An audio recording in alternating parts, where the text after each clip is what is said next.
Hi, today my topic is ultrasound in all three trimesters of pregnancy. So, first we'll see the basics about the ultrasound. So, the obstetric ultrasound examination was introduced in the late 1950s. Ultrasound is a safe, non invasive, and accurate and cost effective means to investigate the fetus.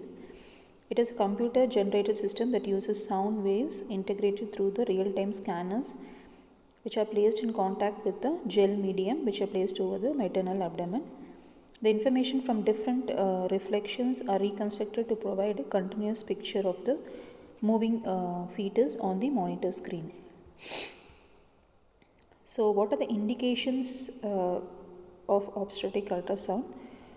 So, in general, nowadays we do ultrasound for all pregnant women, but the basic indications for this are those who are unsure of last menstrual period. But nowadays, we do ultrasound in the first trimester for dating, irrespective of whether the woman knows her dates for sure or not.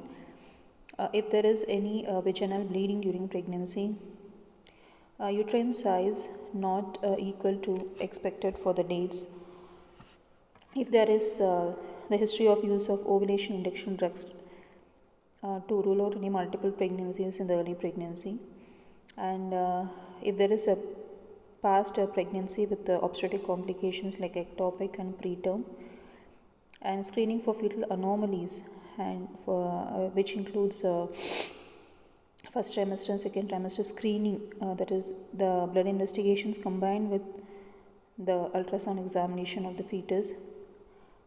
If there is history of any drug exposure during early pregnancy, if there is RH, immunization, diabetes, because in these cases we have to rule out early anomalies in diabetes, and in RH also immunization to rule out any high drops, and if to rule out any fetal anomalies due to early drug exposure in pregnancies, and if the fetus is past dated for monitoring of the fetus, and generally all twins.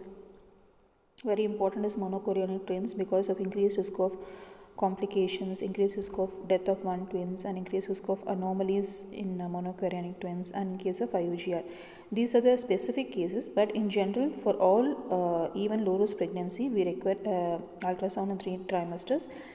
The frequency can be reduced in the low risk pregnancy, like you can do a dating, then you can do an NT, then you can do an anomaly. And following clinical examination, if the growth is found to be adequate as you assess by fundal height, you can do 1 or 2 growth scans. That will be enough. So you have to modify the frequency and the indications based on the risk factors associated with the pregnancy. In general, the common indications will be like for dating of early pregnancy, if there is any bleeding, and then to rule out multiple pregnancies, to rule out ectopic pregnancies in the early pregnancy. Then with NT scan at around 11 to 13 weeks is indicated for looking of nuchal translucency, and after that at 20 weeks, 18 to 20 weeks, you have to do an anomaly scan, and then after that growth scans are indicated. And if there is multiple pregnancies, you have to be more caution in ruling out. You have to see what is the type of multiple pregnancy, what is the chorionicity, and then to rule out IUGR, like the monitoring of the fetal parameters, growth parameters is essential to look for the Leica volume, and if the dates have been crossed, like it is a past dated pregnancy, the ultrasound is indicated to look for the biophysical profile of the BPP of the fetus along with the Leica volume. So now we will see the what are the things in the first, second and third trimester. So first trimester obstetric ultrasound is ultrasound which is done less than 12 weeks of gestation. So what are the things you're going to see in that is gestation sac, location, size, shape, the embryo presence and the presence of yolk sac, amnion, the fetal cardiac activity, placental position and umbilical cord, Leica, that is amniotic fluid, and after 11 weeks you can see the fetal morphology, the cranium, the heart, the stomach, bladder, the cord insertion, presence of the hands, limbs and feet. So in obstetric ultrasound, if you see during the pre and peri-ovulation, that is around 1 to 2 weeks of pregnancy, you can just see the ovarian follicles and the evidence of ovulation. So around 3 to 5 weeks, you can just see the corpus luteum. So what now I'll just talk about this is not the ultrasound thing which I'm telling, like due to the pre and peri-ovulation time, that is around 1 to 2 weeks. If that cycle the woman becomes pregnant, so what are the things, like in 1 to 2 weeks you can just see there will be only follicle which are matured and ovulation occurs, and the formation of embryo occurs around 3 to 5 weeks. There will be development of corpus luteum. After the relief of ovum from the follicle, there will be fertilization. There will be development of morula and the blastocyst. So the embryonic phase is from 6 to 10 weeks, where you can see the trilaminar C-shaped embryo, and the fetal phase is from 11 to 12 weeks. So when you see the ultrasound, the first one is a transvaginal ultrasound, where you do ultrasound vaginally.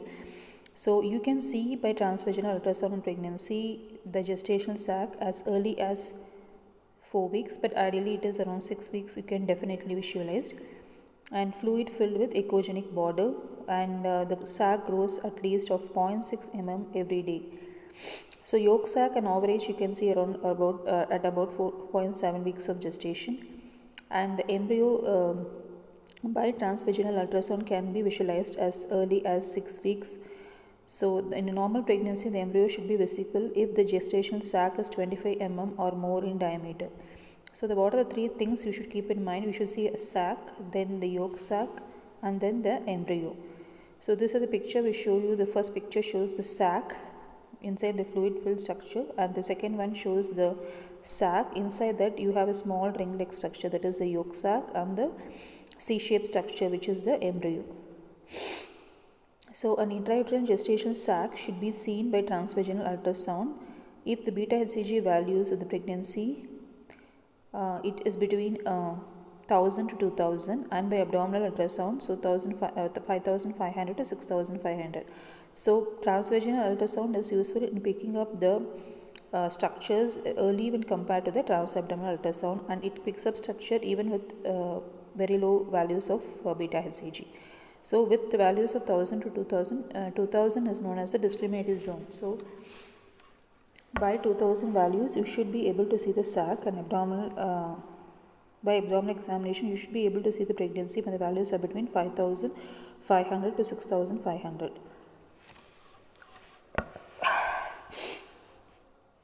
Then you can see the fetal cardiac activity as early as 6 weeks by transvaginal ultrasound.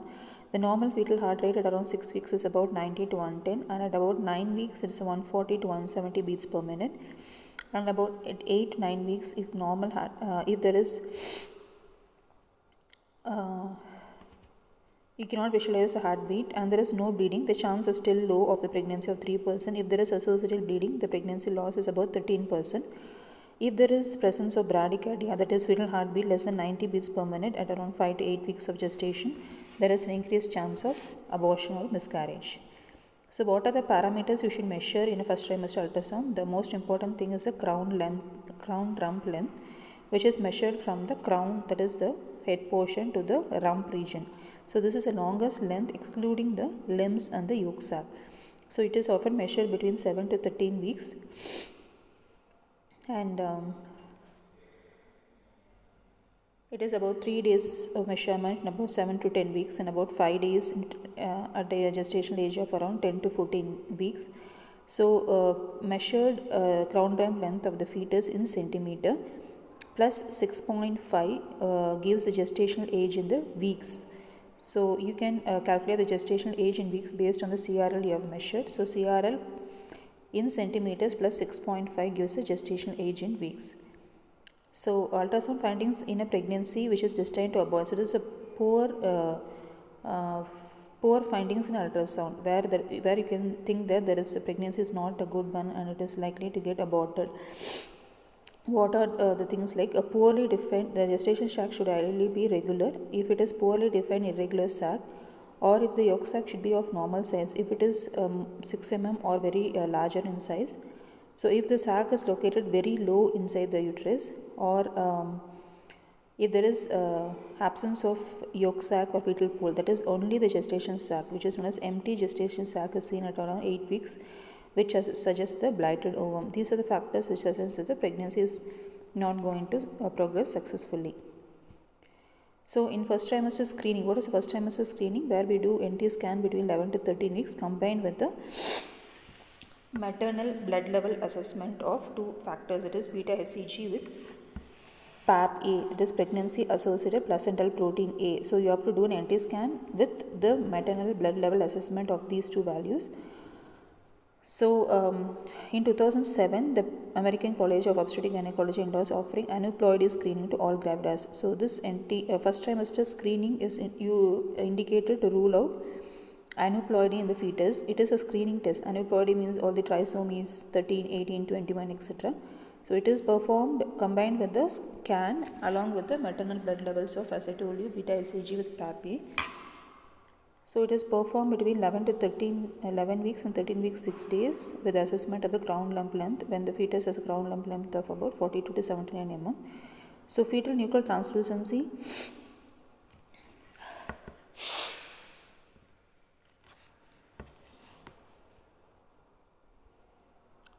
and that assessment of maternal blood levels of beta HCG and the PAP-A, which is a pregnancy associated placental protein.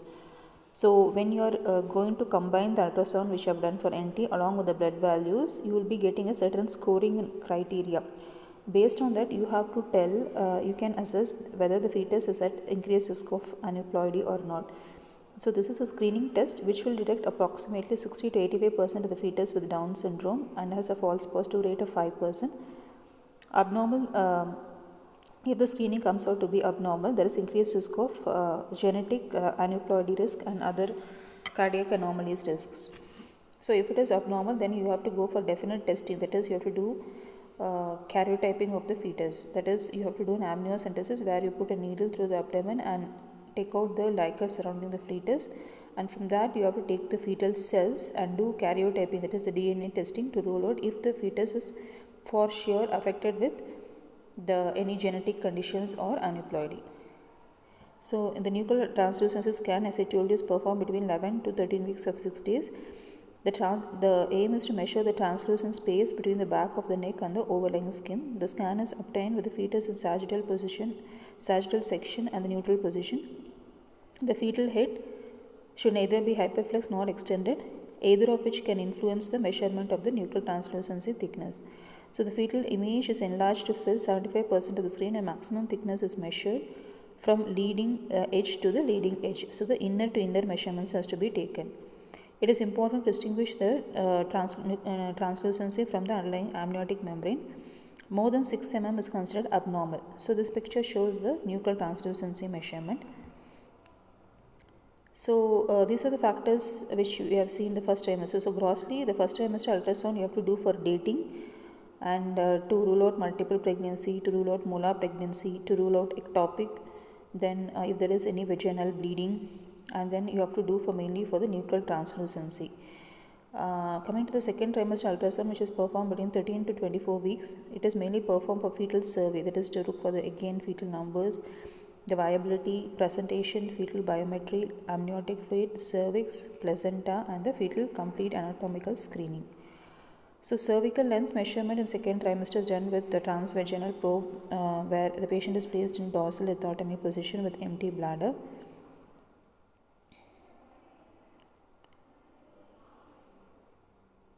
Normal cervix should have a length of about 2.5 cm or more from 10 weeks of gestation until 36 weeks. The width of the cervical canal at the internal os level should be less than 4 mm. So you have to, what are the things you have to measure? One, you have to look for cervical length measurement. Then you have to look for the width of the internal os. Then you should look for any evidence of funneling. So if funneling is there, it means that there is increased risk of abortions or the preterm labor. So the optimal period for assessment of the cervical length is after between 16 to 20 weeks of gestation. So if the assessment between 20 to 24 weeks is best to rule out if there is any chances of preterm labor. So what are the requirements is you have to have a transvaginal probe and the bladder should be full and the cervical length from the internal to external os is measured. So the funneling percentage is calculated based on the internal os to end of the funneling over the total cervical length. Over the total cervical length you have measured, from the internal loss, you have to look for any evidence of funneling. If funneling is there, it indicates there is increased risk of a pregnancy going into a threat like abortion or going into preterm labor. What are the parameters in first trimester? Parameters in first trimester is the crown rump length measurement, which I have told already. In the second trimester, the fetal parameters include mainly 4 things. One is the BPD, that is a biparameter diameter. So it has a greatest accuracy when measured between 12 to 28 weeks, better when more than 14 weeks. The plane of measurement of hip circumference in BPD must include cavum, septum, periosteum, thalamus, choroid plexus in the atrium of lateral ventricle. Measure outer table of the proximal skull to the inner table of the distal skull. So these things, that's the cavum, septum, periosteum, thalamus, choroid plexus. When you are seeing the screen of the fetal head and you're going to plan the measurement of BPD, you have to align in such a way that the head is seen. At the same time, all the structure within the cranium are visible, and the measurement has to be done from the outer side of the proximal skull of one side to inner table of the distal side. And the second picture shows the second parameter is the head circumference, which measures the longest anterior posterior diameter. And the BPD plus the occipitofrontal diameter, the head circumference can be measured by the formula also, like BPD plus occipitofrontal diameter into 1.62. So third one is abdominal circumference, which is measured on transverse section at the level of junction of the portal sinus, fetal stomach and the umbilical vein. It is measured from outer diameter to outer diameter, and it also can be obtained by multiplying the mean diameter by 3.14. The abdominal circumference measurement is mainly essential to assess the fetal weight, macrosomia and IUGR. So when you are suspecting any baby to be macrosomic or IUGR, the most important factors you should assess is the abdominal circumference. The next one is the femur length. Aligning the transducer with the lower end of the fetal spine and rotating towards the ventral aspect of the fetus, you can visualize the femur and obtain the femur length. It can be calculated from as early as 10 weeks of gestation onwards. The measurement should be taken from the origin to distal end of the shaft, and it will be showing in the image of 2 blunted ends. So the measurement should not include the distal epiphysis or the femur head. So the femoral image is at an angle of 30 degrees to the horizontal, and it increases from about 1.5 centimeter from 14 weeks to 7.8 centimeter at term. So the measurement, next one is the humerus length measurement. It is also measured similar to the female length. So as I told you, the 4 important parameters in the second trimester and also in the third trimester will be the BPD, head circumference, femur length and the abdominal circumference. So the most important of this is the abdominal circumference, which in combination with the estimated fetal weight. The estimated fetal weight will be obtained from a formula which is commonly used as the Hadlock formula, which includes all the 4 parameters which I told you, that is the BPD, head circumference, femur length and abdominal circumference. So when you are going to observe the growth of the fetus in the second and third trimester, you have to calculate all these parameters with the help of ultrasound, and with the help of ultrasound derived formula, the most commonly used is a Hadlock's formula. You have to calculate the fetal weight. So if you are suspecting any macrosomia and IUGR, you can assess it from the weight and also the abdominal circumference. In case of macrosomia, the weight will be on higher side and abdominal circumference also will be higher side, but in the case of IUGR, the abdominal circumference will be coming down. At the same time, the weight will be less than the period of gestation.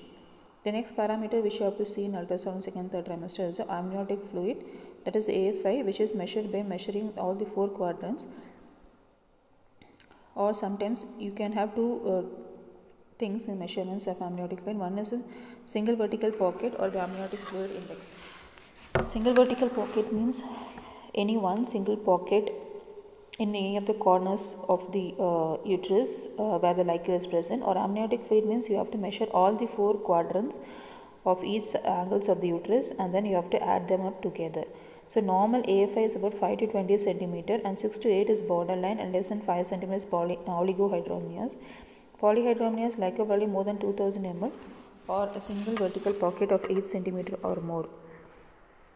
So the next thing we should see in the second and third trimester ultrasound is a placenta. So what you have to see in placenta is where it is located, and to determine its upper and lower edges toward placenta previa. If it is located in upper portion towards the fundal region and all, it is a normal location, and you have to see whether it is anterior or posterior, or you have to rule out whether the placenta is located in lower segment to rule out placenta previa. So if there is placenta previa also, with advancing gestation, with the formation of lower uterine segment, the placental location will get corrected itself automatically. So with increasing gestational age, the placenta increases in echogenicity because of increased calcium and the fibrosis content. So based on that, you can assess the maturation of the placenta from immature to mature, that is grade 0 to grade 3. And placentomegaly, a larger placenta, you can visualize in diabetes, RH isoimmunization and fetal hydrops. And small placenta you can see in asymmetrical or symmetrical IUGR. So when you see the placenta, what are the things you should see is location, what is the maturation, whether it is immature grade 0 or grade 3. So if you see a past dated pregnancy or a well matured pregnancy, it should be usually grade 3 placenta. And you have to see for the size of the placenta, like if it is very small, you can often associate it with an asymmetrical or symmetrical IUGR, or if it is larger size, you can see in pregnancy associated with the fetal hydrops, RH isoimmunization and the diabetes. So what are the abnormal placentas? So placenta previa, where the placenta is located in the lower uterine segment, is found about 5% of second trimester scan. If it is detected at 15 to 19 weeks, it can persist even at term in 12%, but if it is detected still at a later time, 24 to 27 weeks, it may persist up to 50%. This suggests that if in early pregnancies, like around between less than 20 weeks, if you have seen a low-lying placenta, there is a high chance that the placenta location will get corrected automatically in the term, and the pregnancy reaches term. But if it is still processed in later time, like as I told you, like around 24 to 27 weeks, or even beyond 30 weeks, if it is still present, then the chances of migration of the placenta is less likely. There are still chances, but less likely when compared to that you are diagnosing a low-lying placenta in the very early gestation.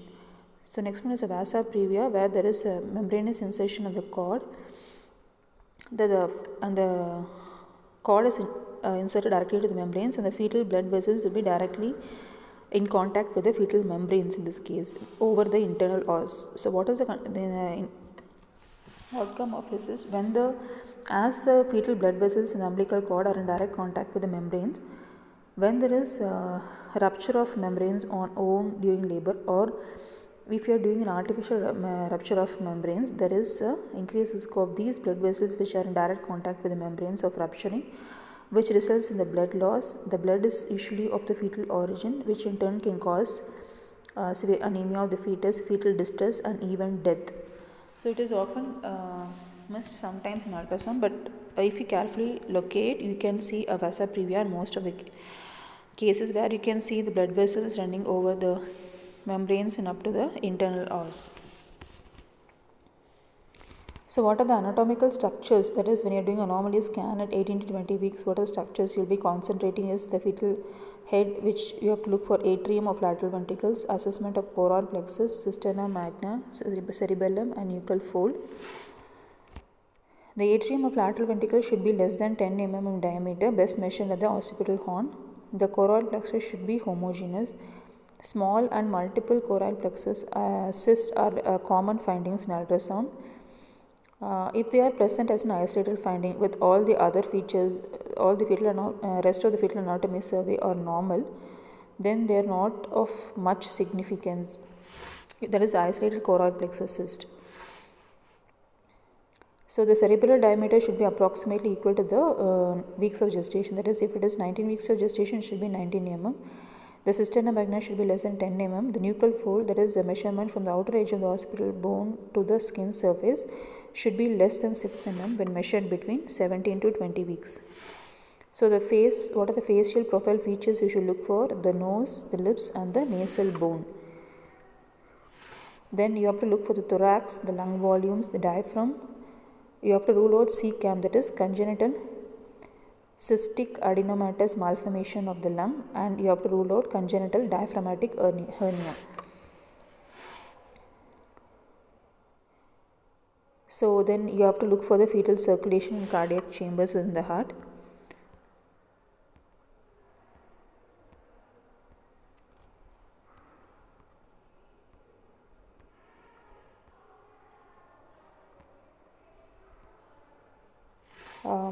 Then you have to look for the fetal cardiac anomaly, that is a four-chambered view of the heart.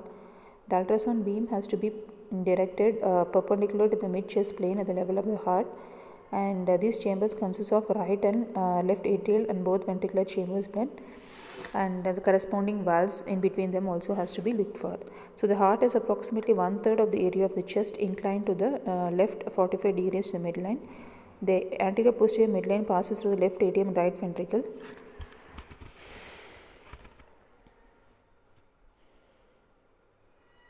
The midline, the anterior posterior and the cardiac axis intersect and they form the angle. So you should look for any asymmetry in the chamber size, defect in the septum, or if there is any displacement of the heart. So detection rate of about cardiac anomalies is about 60 to 70%, and the detection is more for abnormalities associated with the four-chamber view and the outflow tracts defects.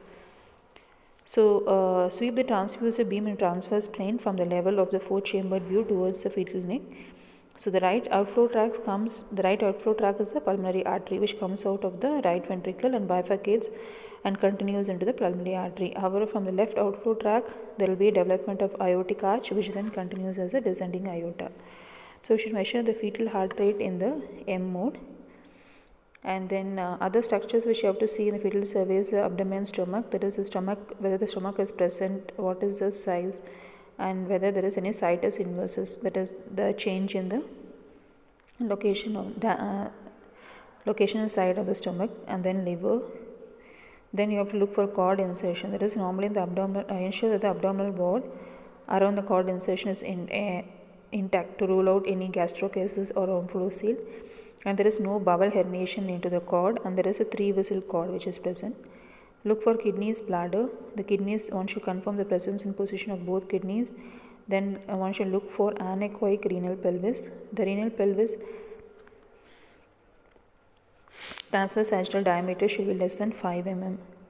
So what are the abnormal things in the renal survey which you see is urethral atresia, large bladder, urinary ascites, hydronephrotic kidneys, posterior urethral valves with keyhole bladder. Then you have to survey the spine in the coronal or sagittal direction of entire plane. Look for the cervical, thoracic, lumbar, sacral.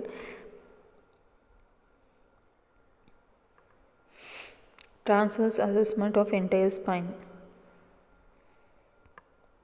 Then extremities, you have to look at upper extremities, whether the normal, abnormal, if there is any fist with clenched fingers, or if there is any phocomelia, extra digits or less number of digits, all those has to be looked for. And lower extremities, you have to look for the digits, and you have to rule out any club foot. So what are the abdominal ultrasound expect? There is omphalocele gastrocases, that is in the abdomen at the location of the attachment of the umbilical cord. You can have a abdominal wall defect and herniation of the structures through these defects. So next one is a Doppler. So the blood flow characteristics in the fetal blood vessels can be assessed with the Doppler flow velocity waveforms. Diminished flow, especially in the diastolic phase of the pulse cycle, is associated with the compromised fetus. So if there is reduced blood flow in the diastole, it suggests that the fetal blood flow is inadequate, and then increased risk of IUGR. So various ratios of the systolic or diastolic flow are used as a measurement of this compromise. The blood vessels which are commonly studied are the umbilical artery, middle cerebral artery, ductus venosus, aorta, and the umbilical vein. So the abnormal uterine artery Doppler velocimetry is commonly seen in association with the pregnancy complications like IUGR and preeclampsia, which is associated with the adverse pregnancy outcome. So the ductus venosus leads directly into the vena cava to allow some blood which is rich in oxygen nutrients to be pumped out of the body without passing through the papillary beds in the kidney. So the abnormal waveforms in the ductus venosus plays important key to predict the right heart failure in hypoxic fetus, and it is an important indicator of the impending fetal demise. So if you are going to detect abnormal Doppler measurement flow velocimetry in the ductus venosus assessment, it suggests that simply the fetal is severely hypoxic, and there is a very imminent chances of the fetal death to happen. So if there is a reversal of flow in the ductus venosus, it is even more severe indicator that the death of the fetus is almost imminent to happen. So the umbilical artery is evaluated measuring the blood flow velocity at the peak systole and the peak diastole. So these values are computed into different ratios like resistant index or SD ratios. So this is mainly used to predict the fetus which are at risk of anemia or high drops, especially the RH alloiminous pregnancy. The ratio of 1.5 multiples of median is used, and if it is more than 1.5 it is suggests abnormal. So now recent advances is a 3D ultrasound, which is particularly used to display the multiple longitudinal transverse and coronal images. So this 3D is particularly useful to improve the accuracy of anomaly detection in the face, ears and the distal extremities of the fetus. So you can see the abnormal 3D images, which is particularly used to pick up abnormalities like the cleft lip. So the other one is a 4D ultrasound, that is still is more advanced version of the 3D, which offers live images and fetal changes like movement, kicking, the facial expressions and the fetus reaching out with the hands can all be seen very clearly. Thank you.